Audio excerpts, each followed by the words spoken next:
Hey friends, it's Michael Kingswood. It's story time and story Saturday. It's been a busy week and a good week.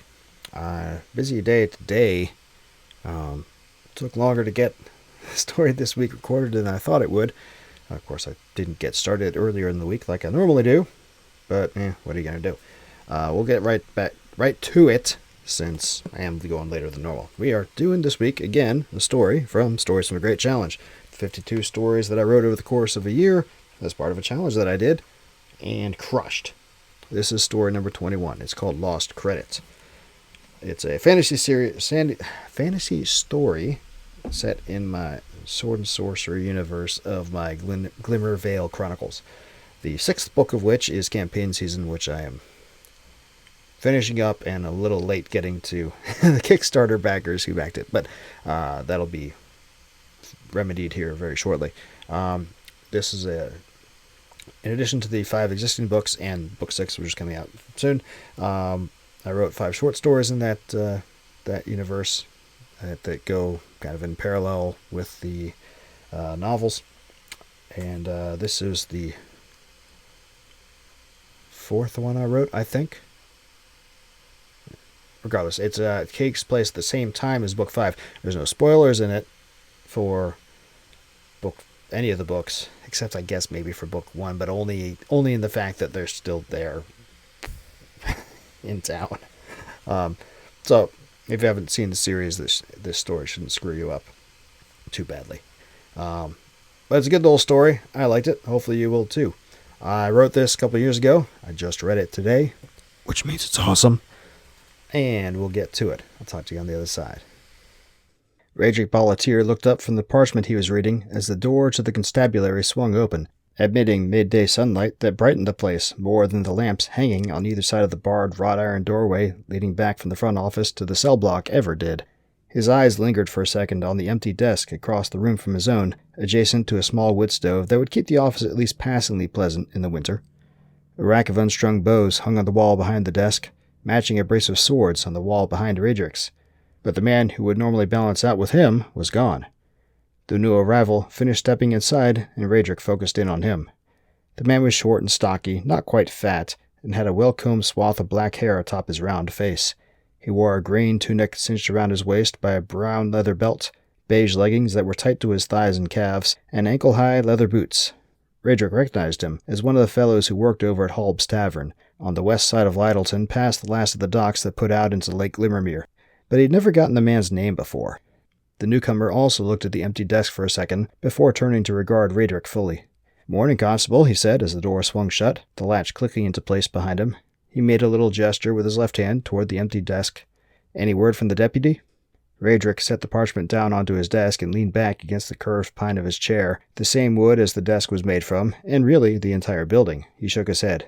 "Julian's not my deputy. We're equal partners." The man sniffed and shrugged. "You say so. He on his way back yet?"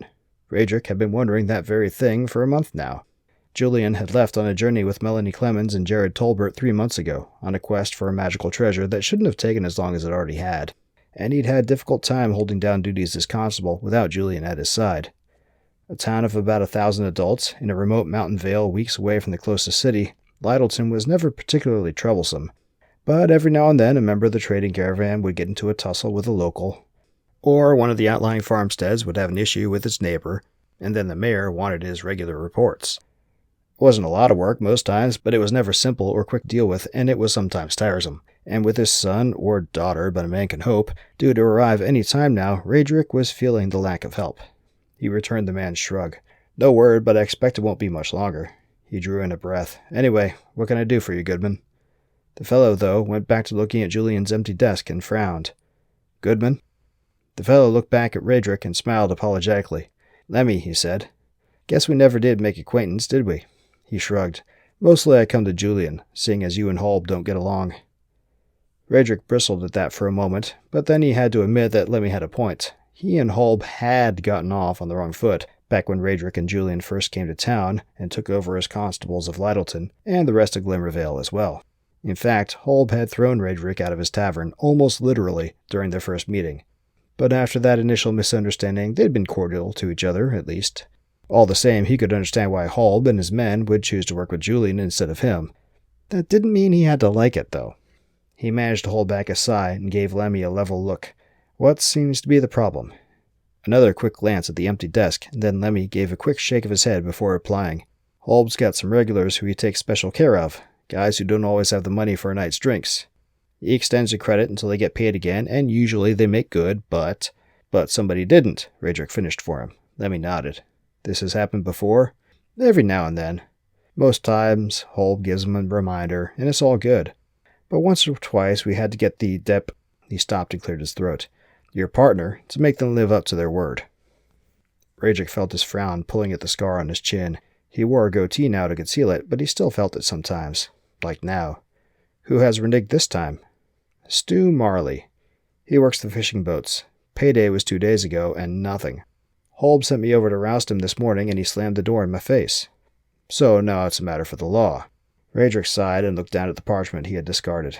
It was the report he was just finishing up for the mayor, detailing his activities for the last month, and statistics on the various goings-on in town for the same period. It was almost more appealing than this squabble. But that was the job most of the time, petty disputes. It sure beat the alternative of fire and battle and things that threatened to bring Lyttelton and the entirety of Glimmer Vale down to ruin. And there sure had been enough of those in the past year and a half. He stood, the legs on his chair scraping across the polished planks of the constabulary's floor. I'll take care of it. Bobbed his head. Thanks, Constable. Radrick had dealt with Horace, the head of the fishing guild, a number of times over the course of his tenure as constable. An older man with a full gray head of hair and beard, who always wore a gray cloak and whose gruff demeanor only partially concealed a charitable heart. Horace had become quick friends with Julian when he and Radrick first rode into town. Radrick's relationship with him had always been more professional, and he had found Horace to be a forthright and determined fellow, if sometimes headstrong. I've warned Stu about his drinking, Horace said, as he clumped along Lyttelton's main street beside Radrick. The constable had sought Horace out first thing after leaving Lemmy. For one thing, he didn't really know Stu, not even to look at him, let alone where he lived. For another thing, as a fishing man, he looked up to Horace. They all did. He wasn't their boss, exactly. All the fishermen in Lyttelton worked for the Covington brothers. But as head of the guild, Horace had pull with the brothers and had negotiated a number of beneficial arrangements on behalf of the workers under his care. And he didn't hesitate to give them what for, where the safety or health of his boys were concerned. So there wasn't a fishing man in the town who wouldn't bend over backward for him.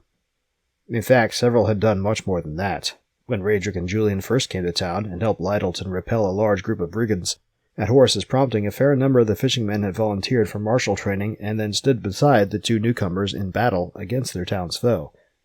It was always good to have Horace on your side, especially when dealing with fishing men. Radrick looked at him sidelong as they followed the street northwest through town. He hits it hard? Horace nodded. Too hard some days, especially since Marta passed. He gestured to the right side of the intersection ahead, to the street that led to Bigsby's boarding house. Turning in that direction, Radrick as always felt the change beneath his feet and fought back a minor bout of irritation. Main Street was the only paved road in Lyttelton. The others were packed earth that more often than not were muddy messes or worse, in the winter, treacherous ice sheets. He'd spoken with the mayor about completing the project to pave the remaining streets in the town several times, and the answer was always the same. The reason Lyttelton had stopped the project in the first place still held. Not enough money. And it required too much time away from tasks that actually kept the town alive, namely, fishing in Lake Limmermere. Which was understandable, but it still rankled, sometimes. But that was neither here nor there right this moment. Marta was his wife?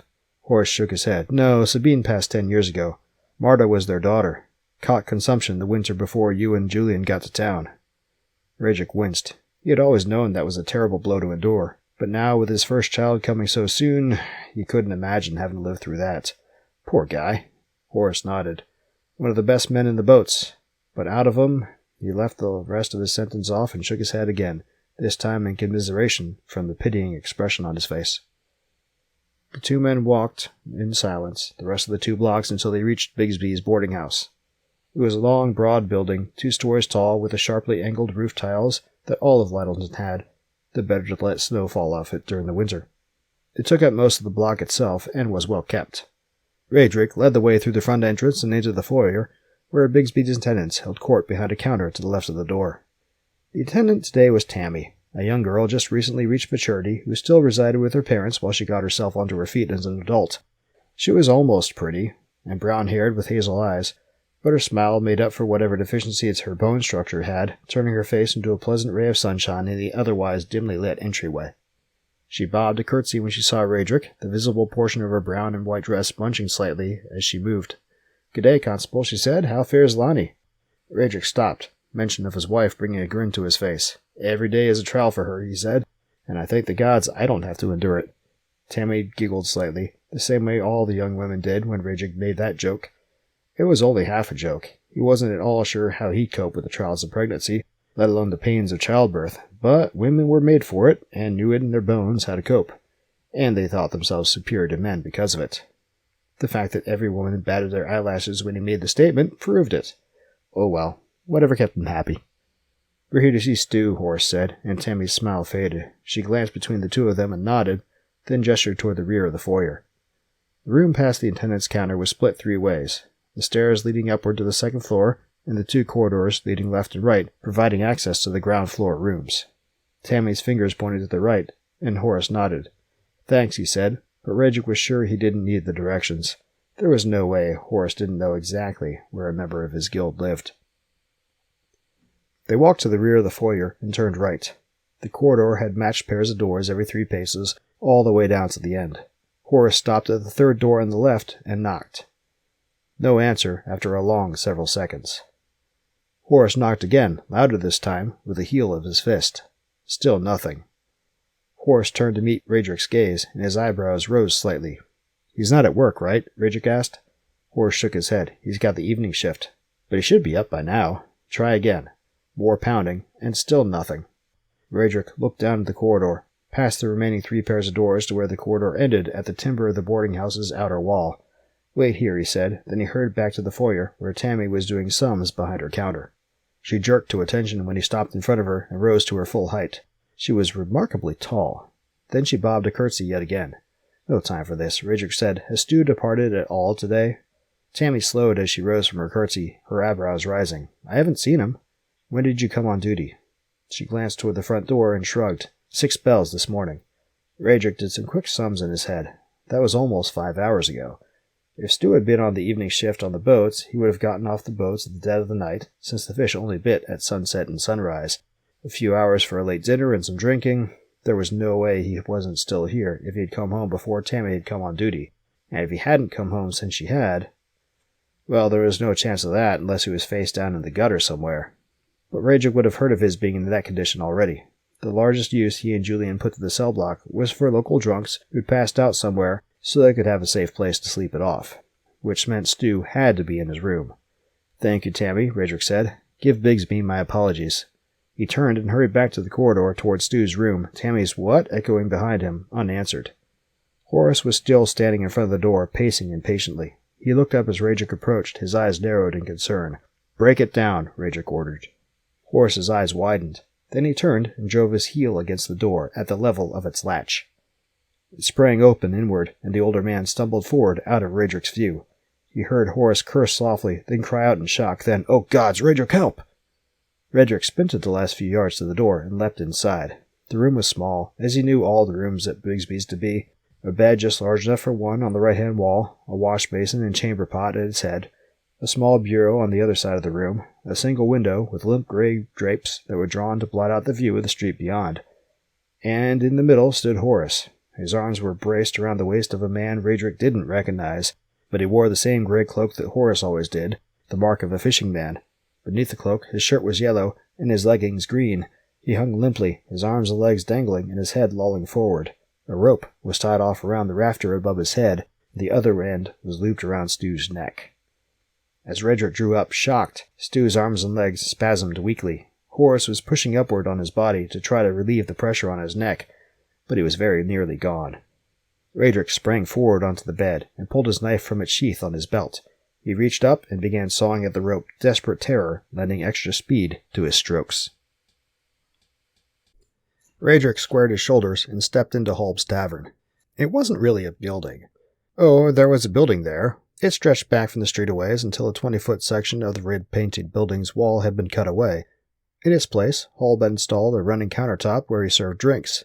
He had erected a wooden awning above the bar that ran out a good 30 feet from the side of the building, Beneath that awning, there were a number of tables where Holb's customers could sit and drink, and eat if they brought it with them. Holb did not serve food. Radric had only come here a few times, and only then for business. His experience the first time he'd come through still weighed on him. He hoped Holb's wife had gotten over the insult, but he hadn't even known it would be an insult. Holb himself was a tall fellow, with shoulders that put a giant to shame. He kept his head shaved bald, whether because he preferred shaving it that way, or because his hair had fled at his temper, Radric didn't know for sure. He had a scar that ran from his left eyebrow to his left ear, which had a little notch cut out of it. He had dark brown eyes that shone with intelligence, and bad temper. He held court behind the bar in his stained white apron, and cast a distrustful gaze upon Radric as he weaved his way through the tables. Even at this afternoon hour, Holb had plenty of customers. "I found Stu," Radric said, without preamble, and Holb's eyebrow lifted, voicing a question without asking it. "He tried to hang himself. He's over at the healing circle. Master Sebastini is trying to tend to him." Holb's jaw dropped open, shock followed by confusion, followed by remorse crossing over his face and half a heartbeat before he got himself back under control. "You got my money?" he said. Radric scowled. "That's all you're worried about, his bar tab?" Holb shrugged. "Rest of it's not my business." Radric had to force himself not to clench his fists. "You know about his wife and daughter." Holb nodded. "Do you know what day today is?" Holb just looked at him with a blank expression. Radric ground his teeth for a moment before continuing. "Today is his daughter's naming day. She would have reached her ascendancy this year." Still nothing for the bartender. "He's been coming here for years. You had to know." "What's your point, Constable?" Holb said. "How much did you let him drink last night?" "As usual. And the night before?" "The same." Radric felt that scar tugging at his chin again, and he knew he was scowling too hard. But he didn't care.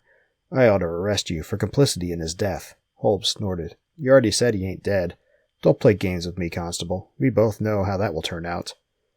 That took a bit of the wind from Radric's sails. Though it pained him to remember, Holb had an embarrassingly easy time throwing him out of the bar the first time. Radric had no desire to repeat that incident, and unless he was willing to draw steel, he suspected he would if it came to blows. And maybe even if he did draw steel. You knew he was having problems, and you let him drown himself in beer every chance he got. Even extended credit to him. I know what he owed you. A fishing man couldn't pay that back in a year on his wages, not unless he went without food and shelter. Radric leaned forward. "What were you doing with him?" Holb stopped moving. He just looked at Radric without words for a long moment. Then he shrugged. Radric let out a disgusted snort. Fishing around inside his jacket, he pulled out a sack. It jingled as he held it up in front of the bar, and it ought to. He had filled it with the funds from the constabulary's discretionary fund. Radric tossed the pouch onto the bar, and it landed with a tinkling thunk. Holb's eyes twitched down toward it for the shortest of instants before returning back to Radric's. His left eye moved upward slightly. "That should even things up," Radric said, "but Stu never drinks here again." Holb's right eyebrow rose to join the left. "Master Sebastini thinks he'll pull through, and he's putting Stu on a regime to purge him of his need for drink. But for that to work, he has to abstain." He leaned toward Holb, locking stares with the big bartender. "I hear he's had even a single drink here. There will be problems." Holb matched his gaze, and they stared into each other's eyes for what felt like a long time. Finally, after a small eternity, the bartender broke the connection and reached down to pick up the pouch of coins. He tossed it in his hand, feeling the weight, then nodded. Though he was frowning slightly, something about his carriage suggested satisfaction to Radric. "However you want it, Constable," Holb said. "Good." With that, Radric turned and walked away from Holb's tavern. His report to the mayor technically didn't have to include the information on the incident with Stu. It could go in the next month's report. He wouldn't have to change a thing that he'd already written. But Radric felt strongly the need to include it now. He might forget some detail, or forget the incident entirely, and that just wouldn't be right. Not for Stu, not for his lost wife and daughter, and not for Holb. And not for himself. As Radric put pen to parchment on his desktop again, he reflected that he might have been too harsh with Holb. Yes, Holb knew what had happened with Stu's family, but that didn't mean his extending credit to the man was a malicious act. Maybe that was the only way he knew to help, or at least to show a bit of kindness to the man he'd known for years. That was possible. But it was certain that the outstanding debt had allowed Holb to gain some leverage over Stu. To do what, Radric had no idea. Maybe nothing. Or maybe something. Something important. Or not. Radric shook his head at his flights of fancy and wrote on, determined not to include those flights of fancy in his report. Just the facts, and only the facts. And the fact was that Stu was going to be fine. and now that he couldn't drink from Holb's Tavern anymore, maybe he could become better than fine. Maybe he'd get his life back together and going in a good path from now on. Rajik was beginning to smile a satisfied smile when it occurred to him that Holb's wasn't the only place in town that Stu could get a drink. He could just as easily go to. The door latch lifted, and the door to the outside swung inward. A figure stepped awkwardly in, and Rajik saw long blonde hair, well-informed breasts beneath a blue blouse and a white apron, and a bulging belly, with a baby about to come any time now. "Lonnie!" He bounded to his feet, coming around the desk before his wife could close the door behind herself. "Are you well?" She gave him a level look. "Of course I'm well. Figured you'd be hungry. It's past dinner." Lonnie extended her hands, and Rajik blinked to realize he had completely missed the tray she was holding in her hands. He had focused on her belly, and then on her sweet face so completely. But how could he have missed the scents rising from the plate atop the tray? Fried fish and boiled potatoes and leeks, and his stomach growled. But Rajik forced himself to dignity, accepting the tray quickly and steadily and turning to place it on top his desk. Then he paused to inhale the vapors rising from the meal. "Your mother has outdone herself today," he said. Lonnie snorted. "You say that every day." He turned back to her and grinned. "It's true every day. Have you eaten?" She nodded, but rubbing her baby bump, she said, "But I may share a bit of yours, if you don't mind." He just grinned at her. Along the wall, adjacent to the front door, were several chairs for guests, or witnesses. He moved one over in front of his desk and waited for her to sit down. Then he took his own seat behind the desk. They dug in. After a couple of minutes of biting and chewy, Lonnie said, "I heard about Stu." Rajik stopped mid-chew and nodded. Swallowing quickly, he said, "I was going to come talk to you and Molly about that. Ravi Sebastini is treating him, but once he's done, he can't have a drink anymore. Holb's already agreed not to let him have anything. You need to make sure he doesn't partake from the Orlok." Lonnie nodded. "Mother and I already talked about it, soon as we heard. He'll get no drink from us." She paused, then added, "Poor man." Rajik nodded, his eyes going downward again to the bump in Lonnie's belly. "I can't imagine going through what he did." She pressed her hand to her belly and nodded. "It's something we should have addressed a long time ago, but he seemed to take it all so well," and then she trailed off and shook her head. "If there's one thing I love about this place, is that we all come together when it's needed. We all help each other. Now that we all really know, we'll make sure Stu gets back to healthy again." Rajik nodded. He had seen that instinct himself, back when he'd first visited Glimmer Vale as a child, and then again when he and Julian returned to find the town under siege by Eisenholf's brigands. The sense of community, that they were all in it together, was striking, and he had seen it again several times since. So, as he finished dinner with his wife, though he continued to feel a pity for Stu, he couldn't lack hope for the man.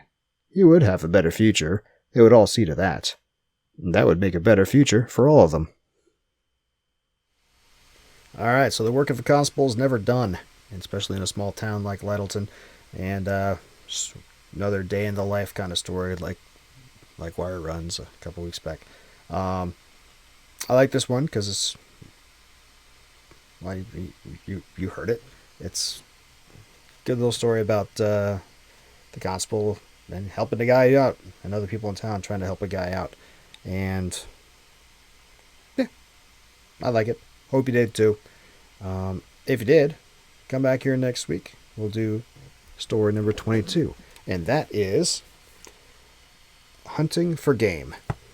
That is a mystery / crime story that I wrote about a dude who's going up into a hunting blind they set up in the woods, but he ain't hunting for deer.